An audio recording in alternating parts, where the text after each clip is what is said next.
ये बात 2010 की है, जिस साल रमेश चंद्र जी का इकलौता 15 साल का बेटा एक कार एक्सीडेंट में मारा गया। रमेश चंद्र जी की पत्नी तो बहुत पहले ही गुजर चुकी थी और अपने बेटे की मौत के बाद रमेश चंद्र जी बिल्कुल अकेले हो गए थे। वो दिन भर अपना समय बिताने के लिए अपने घर के सामने वाले पार्क में जाकर बैठ जाते थे। मरने से पहले उनके बेटे ने उस पार्क में एक छोटा सा पौधा लगाया था। रमेश चंद्र जी रोज पार्क में जाकर उस पौधे का बहुत प्यार से ध्यान रखते थे। कभी कभी तो वो उस पौधे को देखकर रोने भी लगते थे और कुछ समय बाद वो पौधा बड़ा होकर एक पेड़ बन गया। हर रोज की तरह वो उस पार्क में आकर बैठे थे। अचानक उन्हें ऐसा लगा कि कोई उन्हें अपनी तरफ पुकार रहा हो।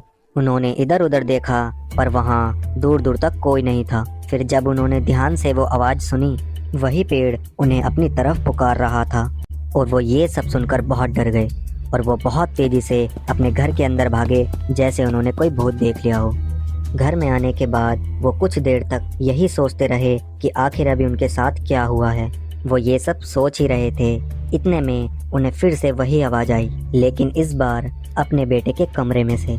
रमेश चंद्र जी को कुछ समझ नहीं आ रहा था कि वो क्या करे। वो हिम्मत करके अपने बेटे के कमरे में गए और दरवाज़ा खोला तो उन्होंने देखा कि कमरे की सारी लाइट्स ऑन हैं। वो ये देखकर थोड़ा घबरा जाते और फिर बड़े ही ध्यान से सुना तो जो आवाज़ उन्हें आ रही थी वो अपने बेटे के अलमारी से आ रही थी।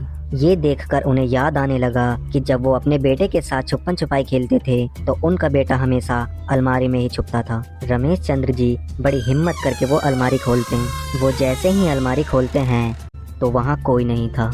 एकदम से कोई काली परछाई उनके पीछे से निकल के कमरे से बाहर की तरफ गई। रमेश चंद्र जी भी उस आवाज़ की तरफ बाहर गए पर उन्हें वहाँ कोई नहीं दिखा और वो ये सब देख देख कर बहुत घबरा जाते हैं और वो तभी पानी पीने के लिए किचन में जाते हैं और किचन से पानी लेकर बाहर जाकर पानी पीते हैं। वो पानी पी ही रहे थे, अचानक उनके चेहरे पर एक खून की बूंद गिरी। उन्होंने हिम्मत करके जब ऊपर देखा, उनके पैरों तले ज़मीन खिसक गई। उनके बेटे की लाश ऊपर हवा में थी और उसकी आंखों में से खून की बूंदें टपक रही थी और उसका चेहरा देखने में बहुत ही डरावना लग रहा था। वो रमेश चंद्र जी को देखकर मुस्कुराने लगा और कहने लगा कि पापा, पापा मैं आपको लेने आया हूँ, आप मेरे साथ चलो पापा। और वो ये कहते ही उस रमेश चंद्र जी के ऊपर कूद गया और वो वहीं बेहोश हो गए। जब उनकी आँख खुली तो उन्होंने खुद को एक हॉस्पिटल में पाया और उनका एक दोस्त उनके पास खड़ा था। वही दोस्त उन्हें उठाकर हॉस्पिटल में लाया था। रमेश चंद्र जी बड़े हैरान हो गए जब उन्हें उनके दोस्त ने बताया कि वो पिछले 10 दिनों से उस हॉस्पिटल में एडमिट थे और उन्हें आज इतने दिनों बाद होश आया है। इस पूरी घटना के बाद जब रमेश चंद्र जी वापस अपने घर गए तो उन्होंने उस पार्क में जाकर देखा वो पेड़ वहाँ है ही नहीं।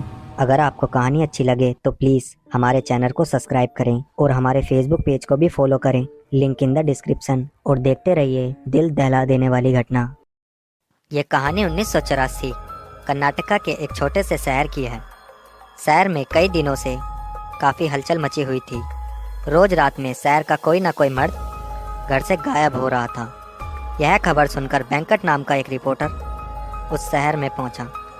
शाम के कुछ 6 ही बजे होंगे, पर शहर के लोग जल्दी जल्दी अपनी दुकानें बंद करके घर लौट रहे थे।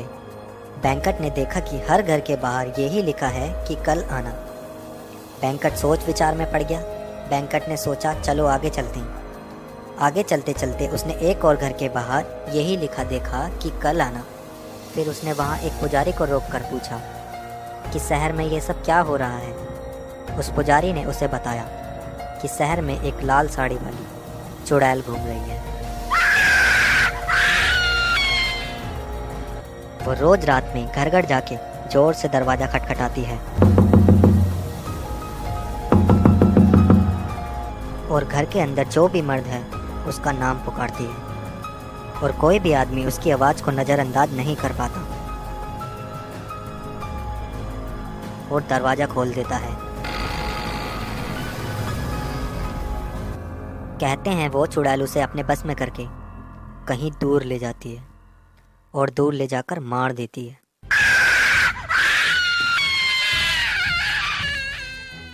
और एक बार एक रमेश नाम का लड़का शहर से पढ़कर वापस आ रहा था। तभी उसके गाड़ी के सामने एक लाल साड़ी में एक लड़की आ जाती है। रमेश अचानक से गाड़ी के ब्रेक लगाता है और रमेश सोचता है ये लड़की कौन है जो मेरे गाड़ी के सामने आ गई। तभी लड़की पास आकर बोलती है कि आप मुझे आगे तक छोड़ सकते हो, और रमेश उसे गाड़ी में बैठा लेता है और आगे बढ़ते हैं। तभी थोड़ी देर बाद रमेश उससे पूछता है कि तुम्हें कहाँ जाना है, और इतना ही सुनते वो लड़की अपने असली रूप में आकर उसे मार देती है।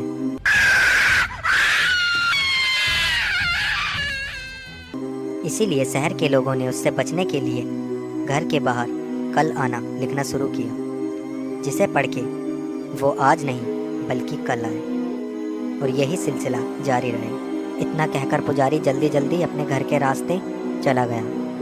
बैंकट को कल के अखबार के लिए अच्छी कहानी तो मिल गई, पर कुछ दूर जाते ही उसका स्कूटर पंचर हो गया। अंधेरा बहुत हो चुका था और सब लोग अपनी अपनी दुकानें बंद करके अपने अपने घर के अंदर जा चुके थे। बैंकट ने सोचा कि रात बहुत हो चुकी है तो दुकानें भी सारी बंद हो गई होगी, और इसीलिए बैंकट अपना स्कूटर लेकर पैदल पैदल आगे चलने लगता है।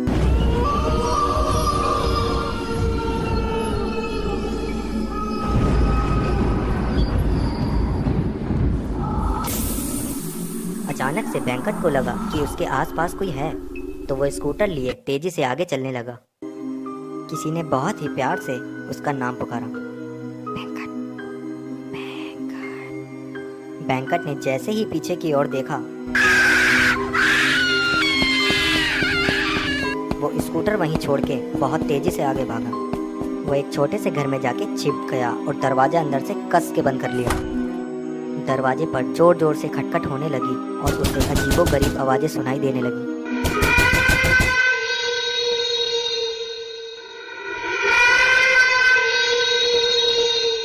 बैंकट बुरी तरह डरा हुआ था।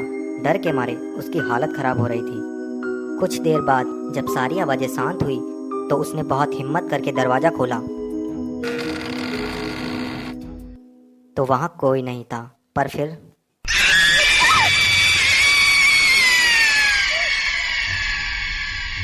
सुबह हुई तो बैंकट उसी घर में बेहोशी की हालत में पड़ा मिला। वो दिन था और आज का दिन है। बैंकट को कभी समझ नहीं आया उस रात उसके साथ क्या हुआ। शहर के लोगों ने कहा कि तुम्हारी किस्मत अच्छी थी कि तुम बच गए, वरना आज तक कोई नहीं बचा। समय बीत गया। कुछ महीनों बाद उस चुड़ैल का कोई भी किस्सा सुनने में नहीं आया। कहते हैं आज भी उस शहर के लोगों ने अपने घर के बाहर कल आना ऐसा लिखा है। फिल्म स्त्री इसी सच्ची कहानी पर आधारित है। अगर आपको कहानी अच्छी लगी हो तो प्लीज़ वीडियो को लाइक और चैनल को सब्सक्राइब करें। ऐसी खतरनाक कहानी आती रहेंगी।